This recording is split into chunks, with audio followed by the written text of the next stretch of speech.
যিমান যি আপুনি ছাকচেছ ষ্টৰী চাওক, আপুনি মিলখা সিং চাওক, আপুনি যিমান বায়'গ্ৰাফি চাওক, আপুনি চাব তেওঁলোকক যিটো ছাকচেছ দিছে।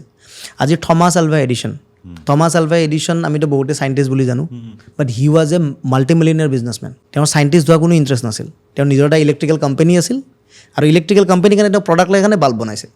তেওঁৰ বাল্ব বনোৱাৰ কোনো ইণ্টেনশ্যন নাছিল। He was a multi millionaire businessman. Napoleon Hill, যোনে থিংক এণ্ড গ্ৰ' ৰিচ কিতাপ লিখিছিল, তেওঁ 20জন সেই মানে তেওঁ 1000 মানে মিলিয়নিয়াৰৰ ইণ্টাৰভিউ লৈছিল। তাৰপিছত থমাছ আলভা এডিশ্যনৰো তেওঁ ইণ্টাৰভিউ লৈছিলে।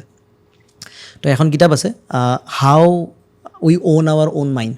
তাত লিখা আছে মানে থমাছ আলভা এডিশ্যনে কেনেকৈ গোটেইবিলাক বস্তু বনাইছিল। তো থমাছ আলভা এডিশ্যনৰ ষ্টৰিটো জানো যে তেওঁক এখন স্কুলৰ পৰা উলিয়াই দিয়া হৈছিল, কাবিলিয়ত নাই বুলি কয়। চ' ষ্ট্ৰাগল কেনেকুৱা, কিয় ষ্ট্ৰাগল দিছে? বিকজ ইন ফিউচাৰ বহুত কিবা দিব আছে। আমিবিলাকে কি কৰোঁ, আমি আধা বাটত গিভ আপ কৰি দিওঁ। গিভ আপ কেতিয়া কৰিম? যেতিয়া আমাৰ তেওঁৰ ওপৰত বিশ্বাস নাথাকিব, ইউনিভাৰ্চৰ ওপৰত বিশ্বাস নাথাকিব। তো যেতিয়া আমি ইউনিভাৰ্চৰ ওপৰত বিশ্বাস থাকিব নহয়, তেতিয়া আপুনি মটিভেটেড ইজিলি হৈ থাকিব।